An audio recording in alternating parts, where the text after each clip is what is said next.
ehtimal olunan 3-cü Qədr gecəsini yaşayırıq. Allah bu əziz gecədə hamının hacətini rəva eləsin. İnşallah günahlarımızdan, xətalarımızdan qələmi əffi çəksin.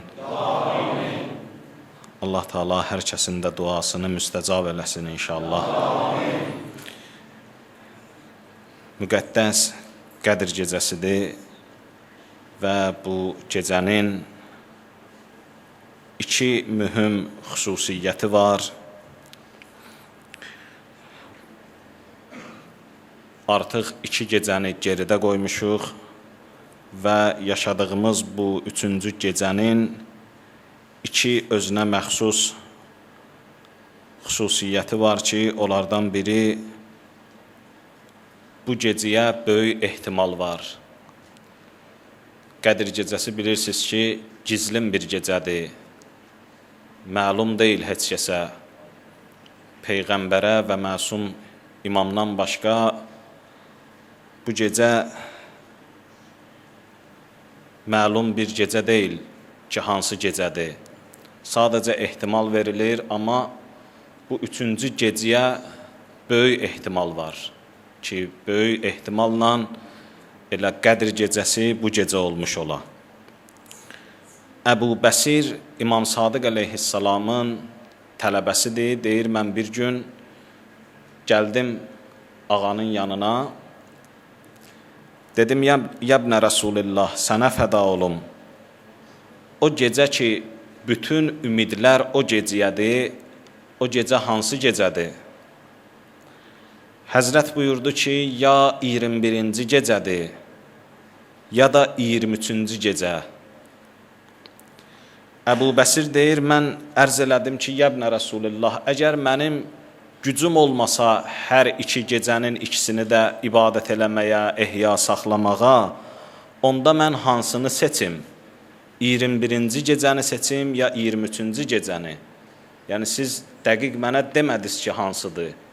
Buyurdunuz, ya 21-ci gecədir, ya 23-cü gecə. Birdən mənim imkanım olmasa, gücüm çatmasa, müəyyən səbəblərə görə mən onda hansını seçim? 21-i yoxsa 23-ü?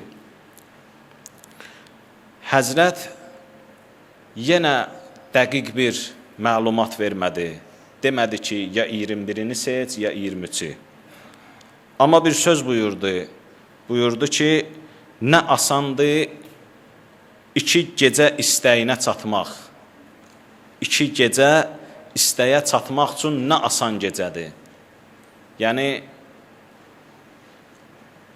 30 gecənin içərisində 2 gecə asandır da insan da 5 gecə demirlər, 10 gecə demirlər, 1 ay demirlər, 2 ay demirlər. Bu, yəni 30 gecədən 2 gecədir. Bu çox asandır insan üçün istəyinə çatmağa. Ona görə də Həzrət yenə məlum eləmədi. Amma 23-cü gecənin adını İmam Sadiq əleyhissalam öz hədisində buyurdu, adını çəkdi. Əbdullah ibn Ənisə Ənsari, bu bir nəfər şəxsdir, yazırlar Cühəni adlı qəbilədən olub bu şəxs. Deyir, bir gün gəldi Həzrət Rəsulullahın yanına, ərz elədi ki, ya Rəsulullah, mənim çoxlu dəvələrim var, qoyun sürülərim var, işçilərim var, qulamlarım var, mən hər dəfə Mədiniyə gələ bilmirəm, sizi ilə bir yerdə ehya saxlaya bilmirəm, namaz qıla bilmirəm. Mənə o Qədr gecəsinin dəqiq vaxtını desəydiniz, mən elə həmin gecə gələrdim. Həzrət buyurdu ki, qulağı yaxına gətir. O şəxs yaxınlaşdı Həzrətə. Həzrət onun qulağına bir söz dedi. Hədis buyurur ki, heç kəs də eşitmədi. Amma sonralar hər il görünürdü ki, bu qaldığı yerdən minirdi dəvəsinə, öz yaxınları ilə, qulamları ilə, ailə üzvləri ilə gəlirdi Mədiniyə. 21-ci gecə gəlirdi Mədinədə, ehya saxlayırdı, namaz qılırdı, sonra səhər olan kimi qayıdırdı öz vətəninə. Məlumdur ki, çox güman ki, Həzrət Peyğəmbər onun qulağına buyurub ki, sən 23-cü gecə gəl. Yəni, bu gecənin bir xüsusiyyəti budur ki, o biri gecələrdən fərqli olaraq bu gecəyə ehtimal daha böyükdür.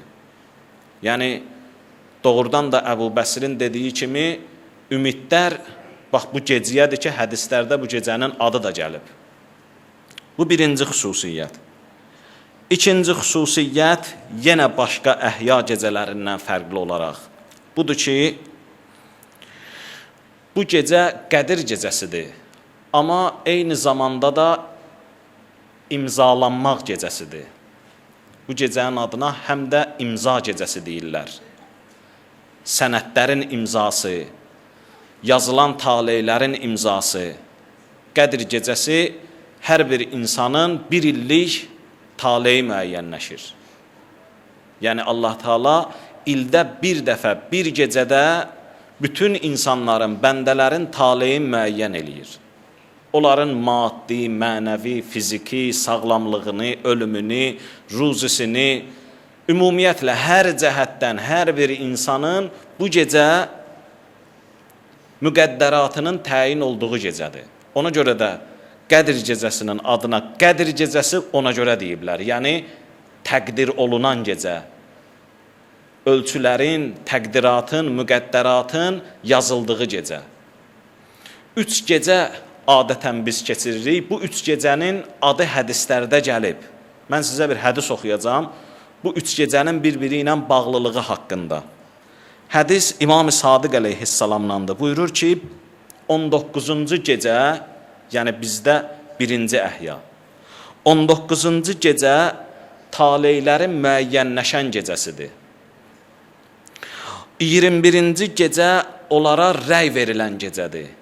21-ci gecədə yazılmış müqəddərata rəy verilir, möhkəmlənir. 23-cü gecə isə imzalanır. Yəni 23-cü gecəyə qədər imkan var ki, insan taleyin dəyişə. İmkan var ki, öz gələcək taleyini Allah istəyən kimi Allahın razılığı əsasında qura və bağışlanmalı bir gələcəyə, mərhəmət dolu, məğfirət dolu bir gələcəyə sahib ola. Bu gecə başqa gecələrdən fərqli olaraq artıq insanların müqəddəratını təyin eləmirlər, təyin olub, artıq imzalayırlar. Hər bir insanın müqəddəratı bu gecə imzalanır. Ona görə də bizim əhya saxlamağımızdan bir məqsəd də, bir məna da elə budur ki, insanın taleyi insan üçün hər şeydən önəmlidir. İnsan taleyi qədər insan üçün əhəmiyyət kəsb edən ikinci bir məsələ yoxdur. Ona görə də bu gecə insanlar ehya saxlayırlar ki, ta Allahın onlar üçün bu gecə imzaladığı tale Allah istəyən kimi olsun. Yer üzünə Allah mələkləri bu gecə göndərir. Tənəzzəlul mələikətü və ruh. Bu gecə yer üzünə mələklər enir. Bu gecə yer üzünə ruhlar enir. Hədislərdə var ki, ruh mələkdən də böyük bir varlıqdır. Allah mələklərini Cənab-ı Cəbrail kimi, Cənab-ı Mikail kimi Allaha ən yaxın müqərrəm mələklərdən tutmuş, ta üzü aşağı qədər, birinci qata qədər, nə qədər mələk varsa ərşdə Allah yer üzünə endirir və mələkdən üstün varlıq olan ruhu da bu gecə yer üzünə endirir. Qədr sözünün Quranda da bu məna gəlib. Qədr sözünün bir mənası təng olmaqdır, daralmağa deyirlər. Nəyinsə daralmağına, təng olmasına qədr deyərlər. Məsələn, deyərlər ki, ruzi təng oldu, yəni ruzi daraldı. Qədr sözünün bir mənası budur. Bu gecəyə Qədr gecəsi bilirsiniz niyə görə deyiblər? Həm də buna görə deyiblər ki, göydən yerə o qədər mələk enər ki, yer üzündə bir darlıq, sıxlıq yaşanar. Yer üzündə yer olmaz mələk əlindən. O qədər Allah göydəki mələklərin endirər yer üzərinə, ona görə yer üzündə bir sıxlıq yaşanar mələklərin yerə enməsindən. İndi biz görmürük, biz onları hiss eləmirik, amma əslində həqiqət belədir ya. Göylə yerin arasında, yer üzündə hal-hazırda Allahın mələkləri dolub sıxlıq yaşanır. Necə kənardan baxırsan, Kəbə evinin ətrafında necə sıxlıq yaşanar təvaf zamanı. müqəddəs ziyarətgahlarda necə sıxlıq yaşanar? O cür sıxlıq yaşanır yer üzündə, bütün yer kürrəsində. Allah buyurur ki, mələkləri Allah bu gecə yer üzünə göndərər. Nə deyərlər? Onlar gələrlər, insanların taleyini yazarlar, bu gecə imzalayarlar, heç üstə gəldə Allahın oyaq qalmış bəndələrinə Allahın salamını çatdırarlar.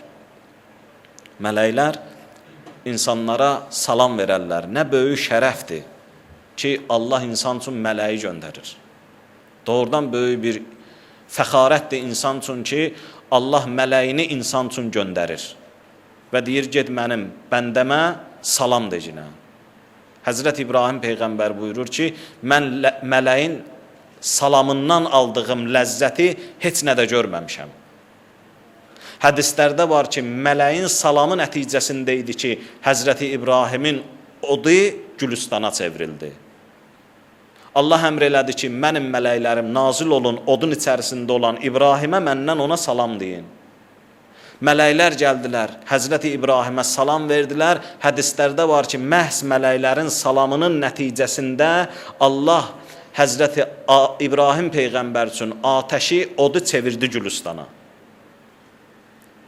Yəni Allah belə bir izzət, belə bir şərəf bəxş eləyir ki, günah içindən, günah otunun, alovun içindən öz bəndəsini çıxartır, mələyin insana salam verməsi nəticəsində. Hər bir insana mələk salam verir bu gecə. Amma biz onu başa düşmürük. Biz onu görmürük, biz onu hiss eləmirik. Amma Allah bu həqiqəti bizə elan eləyir. Niyə görə hiss eləmirik, niyə görə müşahidə eləmirik? Çünki bizim gücümüz ona çatmaz. Bizim gücümüz ona çatmaz. Həzrəti Peyğəmbərə Cənab-ı Cəbrəil nazil olanda yazırlar ki, hələ o Həzrəti Peyğəmbər idi, dəvənin üstündə oturanda dəvənin qarnı az qalırdı, yerə dəysin. Həzrəti Peyğəmbərə elə bir bədəninə lərzə düşürdü, üşütmə gəlirdi evə deyirdi ki, xanım Xədicə, məni ədyalla bürü. Məkkədə Ərəbistanın 50-60 dərəcə istisində bu adama soyuqdur. Niyə? Çünki mələk nazil olub buna, Allahdan xəbər gətirib. Yəni, hər adamın gücündə deyil, amma Allah buyurur ki, tənəzzəlul mələikətü və ruh, səlamun hiyə hətta mətlə'il fəcr. Gəlib elə insanı başa çıxıb getməzlər, ta sübhə qədər mələklər və ruhlar qalarlar və insana Allahdan salam verərlər, onların günahlarının bağışlanmasına səbəb olar onların salamı. Ona görə də bəndə həm axırıncı Qədir gecəsidir deyə, həm sənədlərin imzalandığı gecədir deyə, həm Allah insana bu qədər şərəf verib, mələklərin yer üzünə o qədər nazil edib ki, mələklər həm salam verir, onların əlindən yer üzündə sıxlıq yaranır, lazımdır ki, bəndə bu gecənin qədrini bilsin. Lazımdır ki, insan ümumiyyətlə öz varlığının, vücudunun qədrini bilsin, bu gecənin qədrini bilsin və qarşıda bizi hələ bir həftə gözləyir mübarək Ramazan ayının gecələrindən, qarşıdan gələn gündüz və gecələrin insan qədrini bilsin. Ümumiyyətlə Allah övliyaları üçün Qədir gecəsi elə hər gecədir. Bizi kimlər üçün ildə bir dəfə, 2 dəfə, 3 dəfədir. Amma Allah övliyaları üçün hər gecəni yatırıq səhərə qədər, bir gecə gəlir, döşənir gözümüzə, axşamdan səhərə qədər namaz qılırıq. Amma Allah övliyaları üçün Qədir gecəsi hər gecədir. Onlar elə hər gecə Allaha ibadət eləyərlər. Ötən dəfə bir hədis oxuduq ki, cəmaat yatdığı vaxt insanın qalxıb namaz qılması insanın həm dərəcəsini qaldırır, hədislərdə də var ki, Allah bu bəndəsinə fəxr eləyir. Ki, mənim mələklərim, mən bu insanı yaradanda siz deyirdiniz ki, yaratmayın, qan tökəcək, fəsad törədəcək, əyriliklərlə məşğul olacaq. Amma bu insanı heç kəs görmür. Gecə vaxtı qalxıb yerindən namaz qılır. Hamı da yatıb. Bu yata bilər. Yuxu buna qalib gəlir, yuxu bunun üçün şirindir, amma bu tərk eləyir Allah rizası üçün qalxır ayağa, fətəhəccəd bihi nafilətən minəl-leyl, ya Peyğəmbər, gecənin bir hissəsini oyaq qal. Namaz qıl, ibadət elə, əsə Rabbukə ən yəb'əsəkə məqamən məhmuda. Allah səni bəyənilmiş bir məqama çatdıracaq. Həzrəti Peyğəmbər bəyənilmiş məqama çatır, gecənin bir hissəsini oyaq qalmaqla.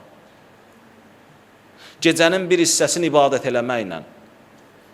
Hər şəb şəb-i qədr əst, əgər qədr bedani. Əgər qədrin bilsin, hər gecə sənin üçün elə qədr gecəsi olar. Amma bu gecədə xüsusi bir əhəmmiyyət var. O nədir? Bu gecədə adətən deyirlər Quran nazil olub. Düzdür? Bu gecənin adına deyirlər nüzul gecəsi. Yəni emmə gecəsi. Amma istəyirəm bu gecəyə bir başqa ad verək bu gecə. O ad da bundan ibarətdir ki, bu gecə yalnız emmə gecəsi deyil, bu gecə həm də yüksəlmə gecəsidir. Bu gecə həm də qalxma gecəsidir, bu gecə göylərə yüksəliş gecəsidir. Adətən emmə gecəsi ilə tanınıb bu gecə, amma eyni zamanda da yüksəliş gecəsidir. Bu gecə emmə gecəsidir Quran üçün, Quran enib. Yüksəliş gecəsidir insan üçün. Allah Quranı göydən yerə endirib ki, yerdəki insanı göylər aləminə qaldırsın. Ona görə də bu gecə həm emmə gecəsidir, həm yüksəliş gecəsidir. İnsanın yüksəlişi günahlardan bağışlanmaqla mümkün deyil. Gərək insan günahlardan bağışlana ki, yüksələ. Günahlardan bağışlanmasa mümkün deyil insan yüksəlsin. İbadət eləsə də mümkün deyil, namaz qılsa da mümkün deyil. Gecəni səhərə qədər ibadət elə, ehya saxla, səhər qalxcıla yuxuda elə öz istədiyin kimi yaşa. Ürəyin nə istəyir, onu da elə. Gecə ehya saxlamağın mənası nə oldu? Gecə ehya saxlayırdı ki, insan bağışlansın, amma səhər durur, yenə də başlayır günah eləməyə. Axşama qədər nəfs ondan nə istəyir, onun dalıcan düşməyə. Bu gecəni ehya saxlayırıq ki, qəlbimiz oyansın. Gözümüz yatır, amma onu oyaq saxlayırıq. Ki, yatmayaq, amanın günüdür, səhərə qədər yatmayaq. Baxın, bu gecədə insan yarım saat düzəməlli ehya saxlaya bilsə, ona bəsdir. Yarım saat. İndi məsələn, bir dənə molla, bir dənə axund, bir saat ehya saxlaya, sonra gedib yıxıla yata, o axundun daha iqtida eləməyəcəklər ona. Da bu səhərə qədər oyaq qalmadı. Yəni bizdə bəzən mərifət o qədər zəifdir ki, Allah bizdən səhərə qədər oyaq qalmağı nəyə görə istəyir? Nəyə lazımdır o səhərə qədər oyaq qalmaq ki, səhərə qədər oyaq qal, sonra gedginən 1-2 saat yatandan sonra gəl yenə öz işindən məşğul ol. Amma 1 saat mərifətlə insan oyaq qalsa, qəlbini oyada bilsə, qəlbinin oyanmağının nişanəsi gündüzdə görsənir insan üçün. Gündüz o məlum olur insana ki, qəlb oyandı yoxsa yox. Allah bizim gözlərimizi oyaq saxlamaqla istəyir qəlbimizin gözünü aça. Ona çatdırmaq istəyir bizi. İstəyir qəlbimiz oyana. Qəlbimiz də ancaq günahların bağışlanması ilə oyanar. Bizim Allaha sarı üst tutmağımızla oyanar. İnsan əgər Allaha sarı üst tutursa, onda insanın qəlbi oyanır. Belə bir sual verilir adətən ki, biz ümumiyyətlə nəyə görə Allaha sarı qayıtmalıyıq, nə üçün tövbə eləməliyik, niyə görə ümumiyyətlə bağışlanmalıyıq biz? Günahlar var öz yerində, amma niyə görə biz bağışlanmalıyıq, niyə görə biz tövbə eləməliyik? Allaha namaz qılırıq, mənası aydındır ki, niyə namaz qılırıq? Oruç tuturuq, onun da mənası aydındır ki, niyə oruç tuturuq? Amma niyə Allaha biz sarı qaydırıq, Allaha tövbə eləyirik, günahlarımızdan tövbə eləyirik? Tövbənin vacibliyi, əhəmiyyəti nədən ibarətdir? 2 məsələni inşallah bu gecə ərz eləyəcəm. Onlardan biri budur ki, biz ona görə Allaha tövbə eləməliyik ki, birinci ona görə ki, Allah əmr eləyib. Ya eyyuhəl-ləzīnə āmenū tūbū iləlləh tövbətən nəsuxā. Ey iman gətirənlər, xitab möminlərədir. Tövbə eləyin Allaha. Nəsuh tövbəsi. Elə belə tövbə yox. Nəsuh tövbəsi ona deyirlər ki, bir daha insan geri qayıtmaya. Bir daha insan geri qayıtmamaq şərti ilə tövbə eləyə. Elə şeylər var ki, bu dünyaya gəlir da geri qayıtmır. Hədislərdə də bu misal çəkilib.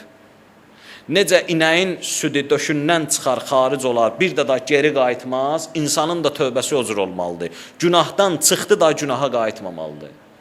Necə ana bətnindən uşaq çıxıb geri qayıtması mümkünsüz olduğu kimi, insanın da sonradan günaha qayıtması eləcə mümkünsüz olmalıdır. Yəni tövbə elə olmalıdır ki, insan bir daha günaha qayıtmasın. Ona görə Allah buyurur ki, nəsuh tövbə eləyin. Yəni, bir daha günaha qayıtmamaq şərti ilə elə qərar verin ki, da bir daha günaha qayıtmayasınız. Biz Allaha ona görə qayıtmalıyıq ki, çünki Allah bizdən istəyib. Amma bu dəqiq cavab deyil. Ona görə ki, yenə sual çıxır ki, yaxşı, biz Allaha sarı niyə qayıtmalıyıq? Allah buyurur iki şeyə görə. Birincisi, çünki sənin şərəfün, sənin izzətin, sənin dəyərin mənə sarı qayıtmaqdadır. Sən mənə sarı qaydanda şərəf qiymət tapacaqsan. İnsandan üstün varlıq həyatda yoxdur. İnsandan üstün varlıq Allahın dinidir, Allahın göndərdiyi əmrlərlə nəhiylərdir. İnsan onlara sarı qayıtsa qiymət tapacaq. Allahın itaətinə sarı qayıtsa qiymət tapacaq. Allah ona görə bizi özünə sarı qaytarır ki, çünki bizim qiymətimiz ondadır. Baxın, həyatda mütəhərrik varlıqlar bir neçə dənədir. Mütəhərrik, yəni hərəkətdədir. Ağac mütəhərrik varlıqdır, hərəkət eləyir. Canlılar hərəkət eləyir. İnsan da mütəhərrik varlıqlar cərcəsinə daxildir. İnsan elə bir varlıqdır ki, daim neynir? Hərəkət eləyir. Həm zahiri hərəkət, həm batini hərəkət. Zahiri hərəkət budur ki, durur bir yerindən çıxır, harasa gedir. Bu olur onun zahiri hərəkəti. Amma bir də var batini hərəkət, daxili aləmdə hərəkət. Zahirdə dayanıb bir yerdə, amma batində hərəkətdədir. Bax, indi oturmuşsunuz burada, mən danışıram, siz də qulaq asırsınız. Biz zahirdə hərəkət eləmirik, oturmuşuq. Amma batini aləmdə hər birimiz hərəkət eləyirik. Batində biz hərəkətdəyik. Bizim elmimiz artır, mənəviyyatımız artır, savabımız artır, Allaha sarı yaxınlaşmağımız artır. Zahirdə bir hərəkət olsaq da, amma daxili aləmdə hərəkət halındayıq. İstər zahiri hərəkət, istər batini hərəkət, insan hər mənada hərəkətdədir. Hərəkətdə məqsəd var, hara hərəkətdədir? İnsanın məqsədi ağac yetişir, məqsədi meyvədir. Meyvəyə doğru hərəkət eləyir ki, axırda meyvə versin. Arı hərəkət eləyir, axırda neynəsin? Bal versin. İnək hərəkət eləyir, axırda süt versin. Canlılar hərəkət eləyir, axırdakı məhsuluna xatir. İnsanın hərəkətinin sonu nədir? Ağacın hərəkətinin sonu meyvədir. Bəs insanın hərəkətinin sonu nədir? Buyurur, insanın hərəkətinin sonu Allahdır. Quran-ı Kərim məntiqində insan hərəkətinin sonunun Allah olduğu deyilir. Yəni, insan hərəkət eləyir. Sonda Allahla görüş onun hərəkətinin sonudur. Allahla görüş, ölüm bunu təmin eləyir. İnsan dünyadan getdi, həmən artıq Allahla görüşür. Sadəcə burada iki məsələ var. Bəzi insanlar Allahın qəzəbi ilə görüşəcək, bəzi insanlar Allahın rəhməti ilə görüşəcək. Allahın rəhmət, məğfirət sifətləri ilə görüşənlər, bir də Allahın qəzəb sifəti ilə görüşənlər. Yəni, insanın hərəkətinin sonunda ya cənnət var, ya cəhənnəm var. Ya Allahın qəzəbi var, ya Allahın rəhməti var. Özü də çox qəribədir. İnsan yolu səhv getsə, məqsəddən uzaqlaşır. Nəzərində tutduğu məqsəddən uzaqlaşır. Düz getsə məqsədə çatır. Allaha sarı gedən yolu insan düz də getsə axırda Allaha çatacaq. Əyri də getsə Allaha çatacaq. Çox qəribədir ya. Məsələn, sən çıxmısan buradan, istəsən gedəsən Məşədə. Üzvü tutsan şimala, gedib çıxacaqsan Moskvaya. Yəni, məqsəddən uzaqlaşacaqsan. Yolu düz gedəndə çatacaqsan məqsədə, səhv gedəndə uzaqlaşacaqsan.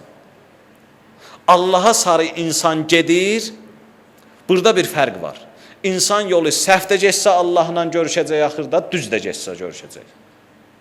Əyri də getsə, düz də getsə. Kafir də, mömin də. Fasiq də, itaətkar da. Hər bir insan kimliyindən asılı olmayaraq, getdiyi yolun necəliyindən asılı olmayaraq, sonda Allahla görüşəcək. Allah buyurur, ona görə mənə sarı qayıt ki, çün axırda mənlə görüşəcəksən. Allah sənə sarı niyə tövbə eləməliyəm, niyə qayıtmalıyam? Olmaz ki, qayıtmayayım, olmaz ki, tövbə eləməyim.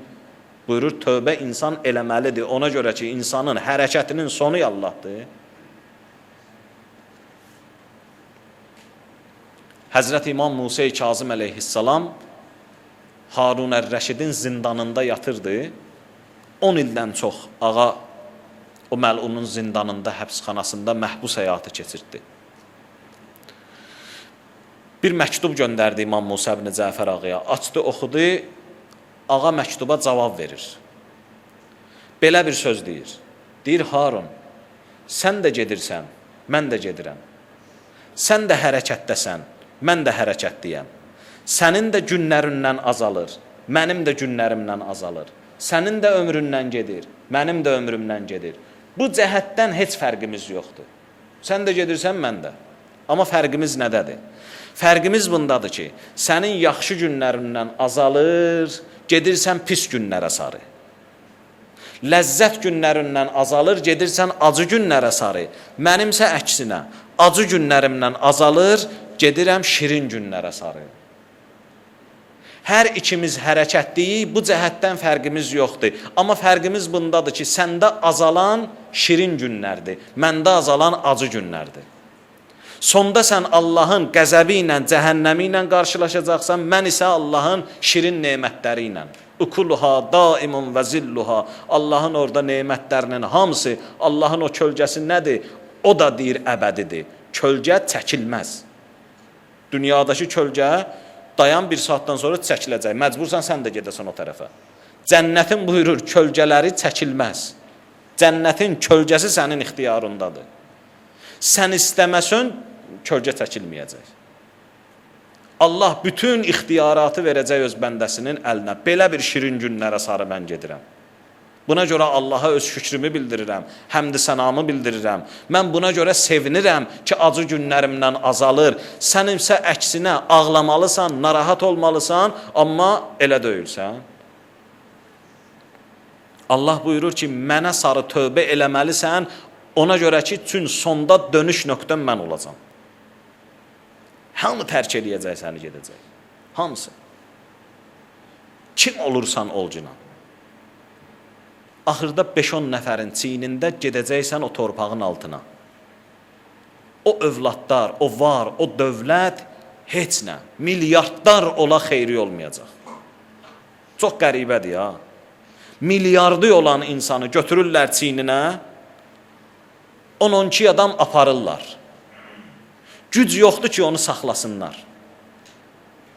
İnsan iradə eləyə, istəyə ki, mən milyonlardan keçirəm, onu yaparmayın, saxlayın, qaytarın geri, mümkün deyil. İnsan getdi, gedir. Mən də bir gün gələcək, səni məcbur gətirəcəklər mənim hüzuruma. Dində çox maraqlı bir məqam var, hədislərdə daha doğrusu.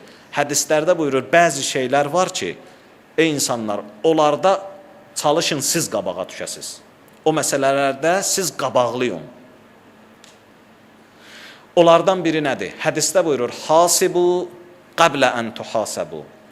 Özünüzü hesaba çəkin, hesaba çəkilməmişdən qabaq. Yəni, nə qədər ki, bir gün gəlməyib sizi məcburi hesaba çəkəcəklər, indidən özünü hesaba çək.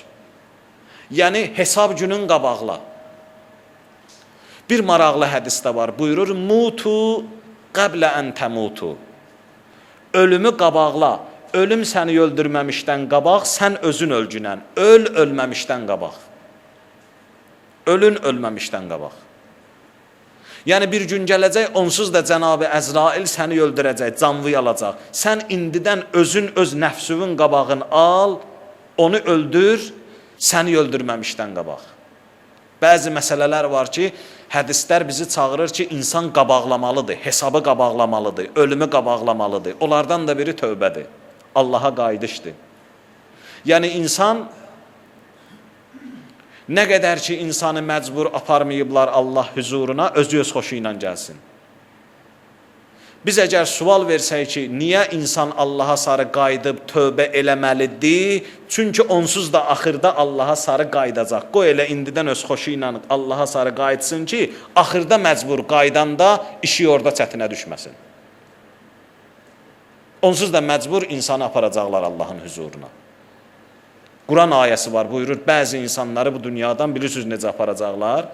Onların İki dəstə mələk ayrılacaq. Bir dəstə mələk onları dünyadan çıxartacaq. Bir dəstə mələk də axirətdə onları qarşılayacaq.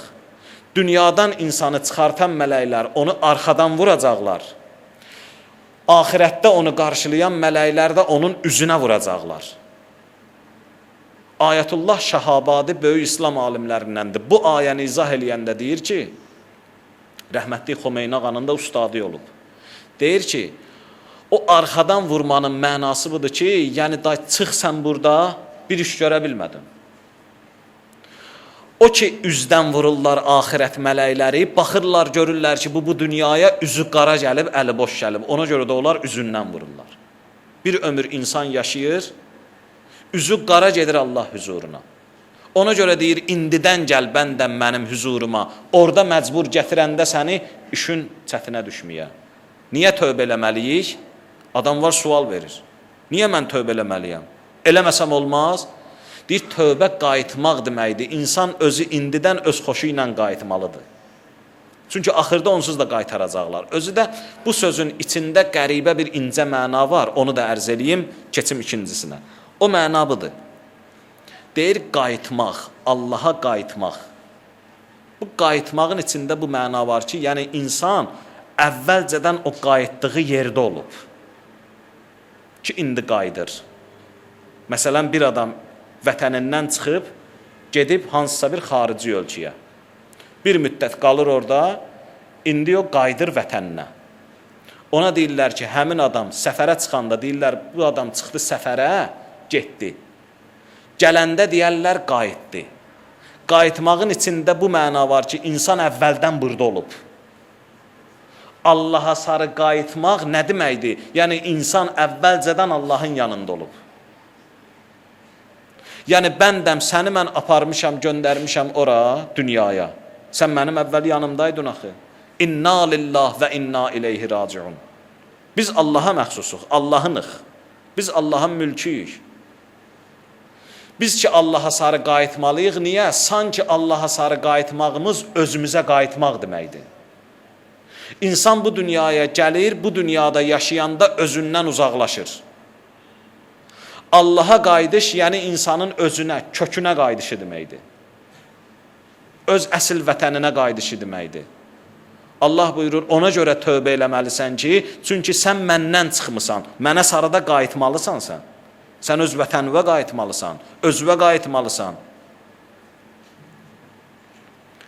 İnsan ona görə Allaha sarı qayıtmalıdır ki, çünki güc mənbəyi odur.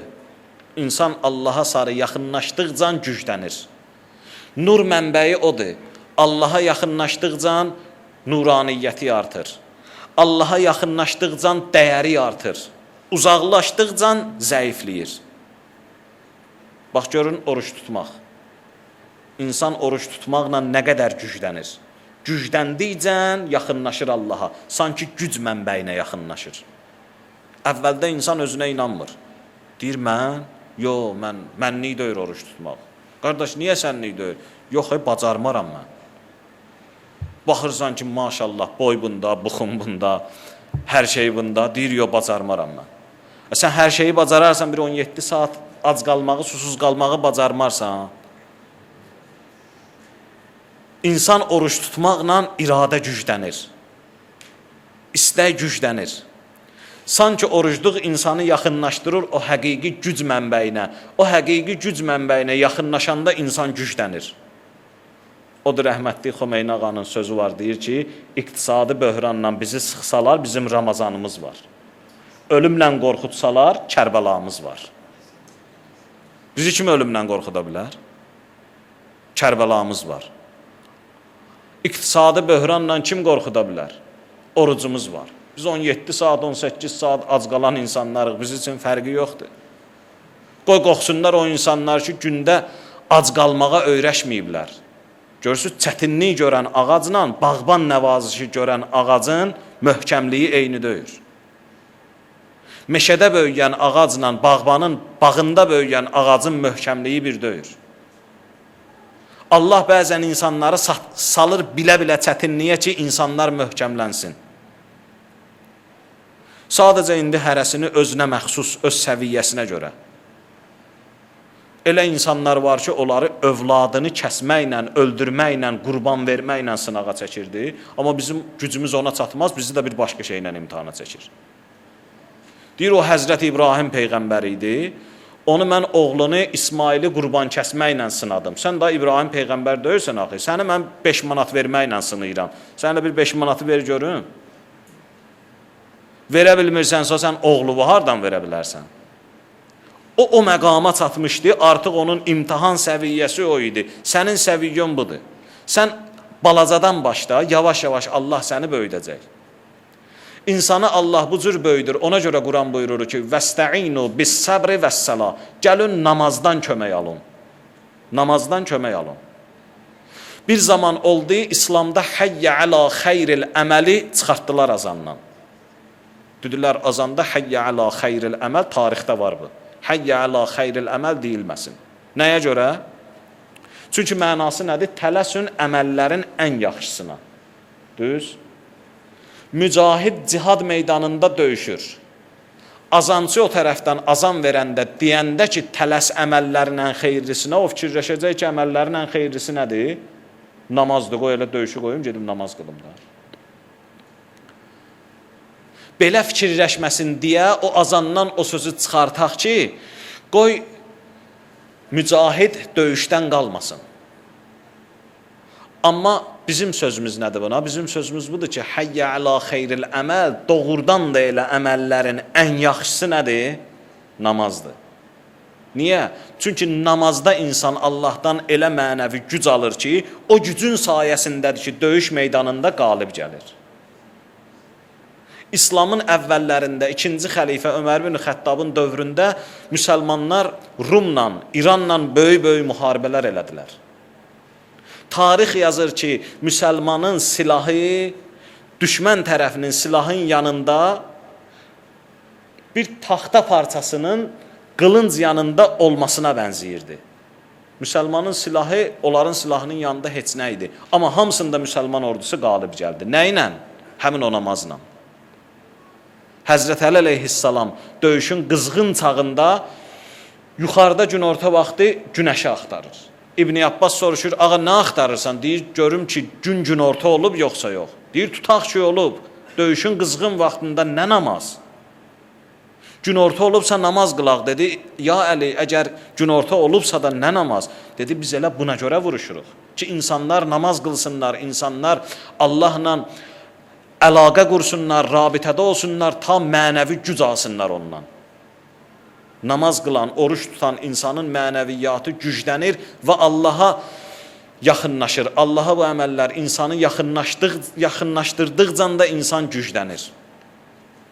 Nur mənbəyinə yaxınlaşır, insan güclənir. İnsan daha da nurani olur. İnsan sonsuzluğa yaxınlaşır, daha da azadlığa çıxır. Bu da qəribə bir sözdür.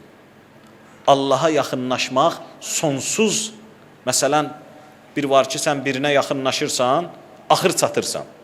Amma bu yaxınlaşmaqda çatmaq yoxdur. Çox qəribədir. Allaha sarı hərəkətdə çatmaq yoxdur. Elə insan geçsə, məsələn, otursa cənnətdə, hədislərdə var ki, cənnətdə olan möminə Allah hər gün bir gözəllik bəxş eləyəcək. Onun gözəlliyi günü-gündən artacaq. Yəni, sonsuzluğa qədər gözəllikdir, insan gedir. Dayanacaq yoxdur. Allaha sarı hidayət yolunda dayanacaq yoxdur. Baxın, necə ki, biz namaz qılırıq, namazda tətil yoxdur. Bugün bazar günüdür, da çıxaq tətilə, bugün ya bayramdır, hər iş tətil olub, qoy namazda tətil eləyək. Namazda tətil yoxdur. Ramazan ayında tətil yoxdur. İbadətdə tətil var, buyurur, xeyr. Salih əməldə tətil var, xeyr. Əli əleyhissalam buyurur, amandır, xeyirli işləri tətil eləməyin. Niyə görə? Tətil eləmək, yəni bir yerdə durmaq deməkdir. Sən xeyirli işi görəndə, ibadət eləyəndə, o səni mənəvi seyrə çıxartır, sən pərvazlanırsan. Pərvazlandıqca da şeytanın səndən ümidi kəsilir. Amma insan əməldən qaldı, dayanır. Dayananda nə olur? Buyurur, su dayananda nə olar? Bir müddətdən sonra iylənəcək. Ona görə də su axmalıdır. Göydə uçan quş düşüb yerdə dayansa nə olacaq? Ovçu onu tez ovlayacaq. Ovçu onu ovlamaqdan ötürü gərək o düşə yerdə otura ki, onu bir cür ovlaya. İnsan ibadətdə, xeyirli işlərdə tətil elədi, artıq şeytana kef düşür. Ovlamaq üçün rahat bir vəsilə yaranır insan üçün. Ona görə buyurur, amandır ibadətlərdə, xeyirli işlərdə tətil eləməyin. Tətil etmək həmən artıq şeytanın əlinə bir fürsətdir ki, insanı rahat ovlaya bilsin. Allaha sarı gedən yolda, hidayət yolunda dayanacaq yoxdur. Həzrət Peyğəmbər buyurardı ki, İhdinəs siratal müstəqim. Hər namazında deyərdi ki, ilahi pərverdigara bizi düz yola hidayət elə. Peyğəmbərdir, hidayət olub, amma yenə istəyir ki, hidayət elə ilahi pərverdigara bizi. Yəni demək istəyir ki, bu yolda dayanacaq yoxdur. Bu yolda insan getdikcə gedir və çıxır azadlığa. Baxın, azad insan, olur azadə insan. Həzrət İmam Hüseyn ağa üçün bu söz tez-tez işlənir, Kərbəla şəhidləri üçün bu söz tez-tez işlənir ki, onlar azadə insanlar idi. Azad insan anlayışını bəziləri səhv başa düşür. Din nöqteyi nəzərindən azad insan, yəni insanlığı azad olmuş insan. Bu sözə diqqət eləyək. İnsanlığı azad olmuş insana deyərlər azad insan. Əgər sual verilsə ki, azad insan kimə deyirlər?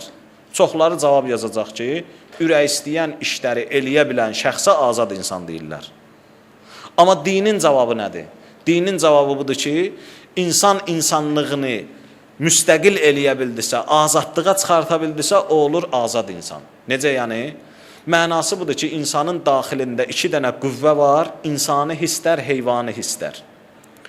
İnsani hisslər bəzilərində heyvani hisslərə məhkum olur, onlara məğlub olur. Heyvani hisslər insani hisslərə qalib gəlir və bu insan azadlıqdan məhrum olur. Yəni bu adam üçün deməzlər azad insan. Buna sadəcə deyərlər azad canlı. Azad canlı. Azad canlı başqa şeydir. Azad insan başqa şeydir. Məsələn, bir adam ürək istəyəndə, məsələn, ürək istəyən yerə gedir, ürək istəyən şeyləri eləyir, üzr istəyirəm, heyvan da o cürdür. Onda ən böyük azad elə heyvanlardır ki. Əgər biz deyirik, azad insan, sözün içində məna var. Azad insan, yəni insanlığı azaddır bunun. Heyvani hisslərin təsiri altına düşməyib. Bu azad insandır. Bu rahat surətdə insanlıq hisslərin rahat həyata keçirdə bilir. Amma digərləri azad canlıdır. Allah rəhmət eləsin şəhid Mürtəza Mütəhhər ağaya deyir ki, biz azad insan öz yerində, o ağanın sözü bir başqa cürdür. Elə bir mən azad insan haqqında danışdım. Amma ağa o sözü böyük insan barəsində deyir. Deyib, var böyük insan, var böyük canlı. Böyük insan, yəni insanlığı böyük olan kimsəyə deyirlər. Qəzəbi böyük olan insana böyük insan deməzlər. Bir adam məsələn, dünyaya həvəsi böyükdür. Şəhvəti böyükdür. Tamahı böyükdür. O his heyvanlarda da var. Belə baxanda insan o digər canlılardan da böyüyür. Canavar məsələn, bir dənə, iki dənə quzunu parçalayır, amma insan yüzlərlə, minlərlə insanı parçalayır, uf da demir. Ondan bunun fərqi bir dənə onda oldu ki, insan böyüdü biraz da. Ona görə deyir, bəzi insanlar dörd ayaqlı kimidir, bəlkə onlardan da aşağıdır. Yəni, onlar bunların yanında yaxşıdırlar. Bunlar onlardan da böyükdülər bu hisslərdə. Şəhvət böyük, qəzəb böyük, əsəbləşmək böyük, hirslənmək böyük. O dəfə danışırdıq, elə söz düşdü qəzəbdən, qoy deyək. Bir nəfər oruç tutub, gəlir iş yerinə, idarədə işləyir. Görür ki, bir təzə həmkar gəlib, işçi gəlib. Bundan bir yerdə işləyəcək. Bununla tanış olur, deyir, qardaş, sənə bir söz demək istəyirəm, amma qalmışam necə deyim? Deyirəm, buyur, sözün nədir? Deyir, vallah, bilmirəm heç hardan başlayım, nə tər deyim, necə deyim. Deyir, qardaş, buyur sözlüdür. Deyir, orucluqdur da, girib inşallah hamımız oruç tuturuq, mən də orucam. Amma mən oruç tutanda bir pis xasiyyətim var, tez-tez əsəbləşirəm. Özü də əsəbləşəndə çox pis oluram. Elə ağzıma nə gəldi danışıram. Söyürəm, nə bilim, acılayıram. Birdən qardaş, orucluqdur da, iş başındayıq. Birdən nəsə acılasam, nəsə pis söz desəm, yaz onu orucluğun ayağına. Bəri başdan səndən üzr istəyirəm ha. Deyir, bu qardaş baxır buna. Deyir, qardaş, nə yaxşı oldu sən bu sözü mənə dedin. Mən də oruç tutmuşam, mən də oruç tutanda pis olam. Tez-tez əsəbləşirəm mən də. Elə əsəbləşirəm ki, əlimin altında nə var götürüb çırpıram qarşı tərəfə. Baxır bu, deyir, onda qardaş, nə sən əsəbləş, nə də mən əsəbləşim. Quran-ı Kərimdə buyurur, Təavənu ələl birri və təqva. Bir-birinizə kömək eləyin. Yaxşı işlərdə bir-birinizə kömək eləyin. Təqvalı işlərdə. Qəzəbi böyük, şəhvəti böyük. Buna böyük insan deməzlər. Sən şahlara da böyük insan deyilən, peyğəmbərlərə də böyük insan deyilən. Muaviyyəyə də böyük insan deyilən, Həzrət Əliyə də böyük insan deyilən. Məsələn, Əbdülməlik ibn Mərvana da deyilən, bu böyük insandır. İmam Məhəmməd Baqir Ağaya da deyilən, böyük insandır. Əhməd ibn Həmbələ də deyilən, böyük insandır. İmam Cəfər Sadiq əleyhissalama da deyilən, böyük insandır. Onun insanlığı böyüyüb. O qədər böyüyüb ki, artıq onun qabağına bir dənə həddi yoxdur. O dəfə danışırdıq. Deyirdik ki, insanlar iki cürdür həyatda. Bu sözü səsə deyib Həzrət Əli əleyhissalam üçün. İnsanlar iki cürdür həyatda. Var elə insanlar ki, geyindiyi paltar ona qiymət verər. Onu qiymətə mindirər. Var elə insanlar ki, o geyindiyi paltara qiymət qazandırar. Allahın dostları, məsumlar, peyğəmbərlər o insanlardılar ki, onlar geyindiyi geymə qiymət qazandırıblar. Amma dünya insanları necə? Geyindiyi geyim olaraq qiymət qazandırır. Geyindiyi geymə görə hörmətə miniblər. Amma insanlar var ki, geyindiyi geyimi hörmətə mindiriblər. Cəmaat onların köynəyini, onların ayaqqabısını, onların nə bilim, üzüyünü, dəsmalını tütüyə kimi, təbərrük kimi gəzir cəmaatın içərisində. İnsan əgər ucaldı, pərvazdandı, onun azadlığının qarşısında da həddi yoxdur. Onun azadlığı qiyamətin günündə cənnətdə bu həddə qədər Allah verəcək ki, ona hər şeyi onun ixtiyarında qoyacaq. Sən mənim azad olmuş bəndəmsən, özünü nəfsin içindən çıxartıb xilas eləmiş bəndəmsən, sən özünü azad yaşatdın o dünyada, mən də sənə bu dünyada cənnətdə həqiqi azadlığı verirəm ki, cənnət oldu sənin ixtiyarında. İkinci mətləbi ərz eləyim, inşallah zəhmətim tamam. Niyə tövbə eləməliyik, niyə günahlarımızı bağışlatdırmalıyıq? Ona görə ki, hər bir günah öldürücü bir zəhərdir. Hədislərdə də bu ifadə gəlib. Hər bir günah öldürücü zəhərdir. Əgər bir insan zəhər etsə, tələsər həkimə. Əgər bir insan zəhər etsə, həkimə tələsər. O da deməz ki, sabah gedərəm, birisi gün gedərəm. Birini bostanda işləyəndə ilan çalır. Deyir, axşam apararsınız məni həkimə.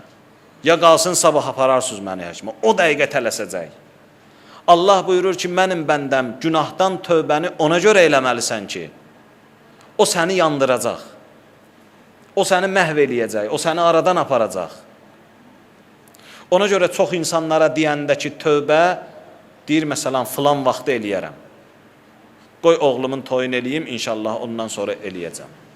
Qoy 50 yaşına çatım, eləyəcəm. 70 yaşına çatım, eləyəcəm. Hələ o yaşa qədər günah elə öz işin görəcək ki, hələ mümkündür ya mümkün deyil, demək olmaz ki, mümkündür. Hətta insan tövbə etmək şərəfinə nail olacaq, yoxsa yox. Nə qədər fürsətdir, insan onu həlak eləyən günahlardan tövbəni eləməlidir ki, o günahlar onu yandırmasın. Çünki hər bir günah yandırıcı bir otdur. Hər bir günah öldürücü bir zəhərdir. Ona görə də insan tövbəni hətta buyururlar ki, dərhal vacib olan bir məsələdir. Sənin boynunda qəza orucu var, Ramazan ayı çıxdı. Haçan onu yerinə yetirim. Deyir, inşallah, gələn il Ramazan ayına qədər vaxtın var. Tələsmə. Nə vaxt olar, tutarsan. Mənim namazım getdi qəzaya. Sübh namazım getdi qəzaya. Nə vaxt qılım onu? Deyir, axşama qədər vaxtın var, hələ gecə də vaxtın var. İnşallah, sabah da qıla bilərsən, birisi gün də qıla bilərsən.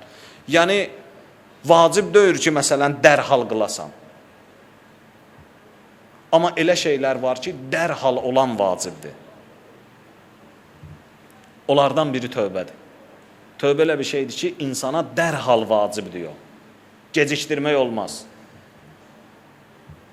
Mən bu misalı hər dəfə çəkmişəm ki, elə birinin evi yanır, deyirsən dur söndür, deyir sabah söndürərəm. Günahı olan insana deyəndə ki, gəl tövbəyə, deyir filan vaxtı gələrəm. Eyni bənzəyir ona. Ona görə də insanın diqqətini günahın murdarlığına, günahın atəş olmasına, günahın öldürücü bir zəhər olmasına çəkir bizim diqqətimizi hədislər ki, ta insan onun dərhal vacib bir zəruri məsələ olduğunu dərk eləsin. Biz bəzən belə danışanda çox elə başa düşür ki, sadəcə tövbə eləmək əxlaqi bir tövsiyədir, deyilir ki, tövbə eləsən yaxşı olar, belə filan beş məkan, o bəziləri deyir, ha, məsələn, cavan oğlandır, surur, gedir, məsələn, məscidə ki, mən inşallah gəlmişəm tövbə eləməyə, ata o tərəfdən deyir, əmi bu tərəfdən deyir, dayı bu tərəfdən deyir ki, ay oğul, yox, getmə filan beş məkan, deyir, ay dayı, ay əmi, niyə görə, ay ata, niyə görə? Biləş ki, tövbənin düşər-düşməməzliyi var. Tövbə eləyərsən birdən, işimiz çətinə düşər. Vallah, belə insanlar çoxdur həyatda. Deyir, tövbə ağır bir şeydir, tövbə ağır bir şeydir. Onu eləmə, qorxulu bir şey yaradırlar. Amma hədislərdə bunun tam əksidir, tam əksidir. Deyir, bir dənə tövbə eləyən insan dünənləri dedik, ötən məclisdə. Fasilə yoxdur bağışlanmaqla tövbə eləmək arasında. Tövbə etmək, həmən Allah keçdi. Keçdi heç, çevirdi yaxşılığa. İnsan ki, gəlir tövbəyə, o Allahın bir lütfidir. Elə ki, tövbə elədi, ikinci lütfiyi Allah göndərir, o insanın tövbəsini qəbul eləyir. Qəbul eləyir, yəni neynir? Məhəbbətin ona çoxaldır. Həzrət İmam-ı Səccad ağa nəql eləyir hədislərin birində, deyir bir qadın idi. Dəryada gəmi batdı, elə oldu, bu qadın tək çıxdı sahilə. Çıxdı sahilə, o sahildə bir cavan oğlan var idi, günahkar idi. Yol kəsən, işi işrətlə məşğul olan. Belə uzanmışdı ya oturmuşdu, özündən belə baxırdı, birdən gördü ki, bir qadın. Nəfs buna güc gəldi, durdu yaxınlaşmaq istəyəndə, qadın başladı tir-tir əsməyə. Oğlan dedi ki, xanım, niyə əsirsən? Dedi, yaxı, günahdır, sənin mənə yaxınlaşmağın olmaz. Deyir, axı, burada heç kəs yoxdur, səndən, məndən başqa kim bizi görür ki? Deyir, axı, Allah görür. O sözdən sonra deyir, cavan başlayır əsməyə, qayıdır, deyir ki, xanım, indiyə qədər günah eləmisən, deyir, xeyr. İndiyə qədər iffətimi qorumuşam, heç bir günah eləməmişəm. Deyir, əsməyə ləyaqəti olan sən deyilsən, əsməyə ləyaqəti olan mənəm. Mən gərək əsəm, mən gərək bədənimə lərzə düşsün ki, belə günahlardan mən saysız hesabsız eləmişəm. Allahın halal haramını bilməmişəm, eyşi işrətlə məşğul olmuşam. Günahkarın biriyəm. Orada deyir, əlin çəkir qadından, çəkilir bir tərəfə, başlayır ağlamağa. O deyir, Allah buyurur, ha. Buyurur ki, ey Davud Peyğəmbər, get, möminləri qorxut, günahkarlara müjdə ver. İlahi pərverdigara, deyəsən tərsin ol deyə, qoy möminlərə müjdə verim, günahkarları qorxudum da. Dediyi o elə düz olub, ged möminləri qorxut, günahkarlara müjdə ver. Allah necə? Dedi belə ki, ged möminləri qorxut. Ki, etdiyiniz əməlləri zaya verməyin. Etdiyiniz əməlləri günahla puça çıxartmayın. Ged günahkarlara müjdə ver ki, Allah bağışlayandır, nə qədər günahın olsa keçəcək. Allah möminin zikrindən çox günahkarın naləsinə müştaqdır. Hədisdir bunlar. Allah möminin zikrindən çox günahkarın naləsin, peşmançılığın, ağlamağın çox istəyir. Deyir, bu cavan oğlan oturdu, başladı, ağladı, durdu, düzəldi yola. Gəldi, yarı yolda bir abidlə rastlaşdı. Elə oldu ki, bunların yolları bərabər gedirlər. Abid dedi ki, bu cavana, tanımır, bilmir kimdir. Dedi, qardaş, bir dua elə, Allah bir bulut parçası gətirsin başımızın üstünə. Bu istidən xilas olaq.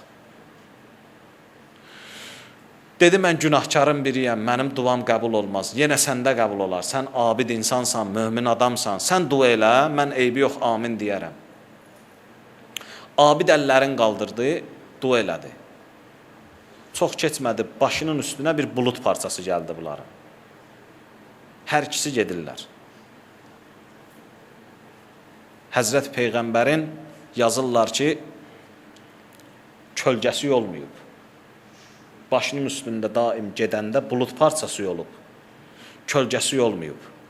İnşallah zəmanə imamı zuhur eləyəndə onu da başının üstündəki buludla, kölgəsinin olmamağı ilə tanıyacaqlar ki, bu zamanənin imamıdır. Yəni, daim başının üstündə bir bulut parçası olacaq ki, həm bilindirsin ki, bu zamanənin imamıdır, həm də onu qorusun. Günəşdən, istidən qorusun. Dünya şahları gəlib dayananda istinin altında onun başının üstündə bir çətir tuturlar. Bir nə bilim eyvan düzəldirlər. Ta bu kölgəlikdə dayansın. Cəmaat eybi yox, qalsın eybi yox. Amma bu kölgəlikdə dayansın. Allah öz rəhbərinin, öz elçisinin başının üstündə bir bulut parçasını çətir olaraq tutacaq ki, ta zəmanə imamı əziyyət çəkməsin kölgədən. Bir kölgə gəlir, gedirlər. Yarı yolda bunların yolları ayrılır. İmam Səccad ağa buyurur ki, bulut parçası gedir bu cavan oğlanın başının üstünə. Abid qalır. Üzün çevirir, saxlayır, deyir, qardaş dayan. Sən Peyğəmbərsən, Peyğəmbər vəsisisən, mələksən, düşmüsən yer üzünə. Sən kimsən axı? Baxır, deyir, vallah, mən heç kimin biriyəm. Mən günahkarın biriyəm. Elə günahdan təzə qayıtmışam. Sadəcə tövbə eləmişəm, demişəm ki, day qutardıq, ağladım, peşman oldum, söz verdim Allahıma. İmam Səccad ağa buyurur ki, Allah öz məhəbbətini, bax, günahkar, təzə tövbə etmiş insanına, bəndəsinə belə bildirər. Ki, abidin başının üstündən buludu çəkir, günahkarın başının üstünə ki, bu mənim tövbə etmiş bəndəmdir. Ona görə insan Allaha tövbə eləməlidir, Allaha qayıtmalıdır ki, həm sonda qayıdış nöqtəsi Allahdır, həm də günahlardan insan tövbəsini eləməlidir. Çünki günahların bir xüsusiyyəti var, insanı məst eləyər. Necə şərab insanı məst eləyir, özündən çıxartır, şərab içən insan özündə olmur, günahın da xüsusiyyəti budur. Günahkar insan özündən çıxır, özündən uzaqlaşır. Allah tövbəni bizə ona görə vacib eləyib ki, biz özümüzə qaydaq. Günah bizi özümüzdən uzaqlaşdırırsa da, tövbə bizi özümüzə yaxınlaşdırır, özümüzə qaytarır və ən nəhayətdə Allaha qaytarır. Və Allah da öz lütfünü, öz mərhəmətini bax, bu cür insanlara göndərir. Bu gecə həm də İmam Zaman ağanın gecəsidir. Ki, gələn mələklər hədislərdə var ki, İmam Zaman ağanın huzuruna gələrlər.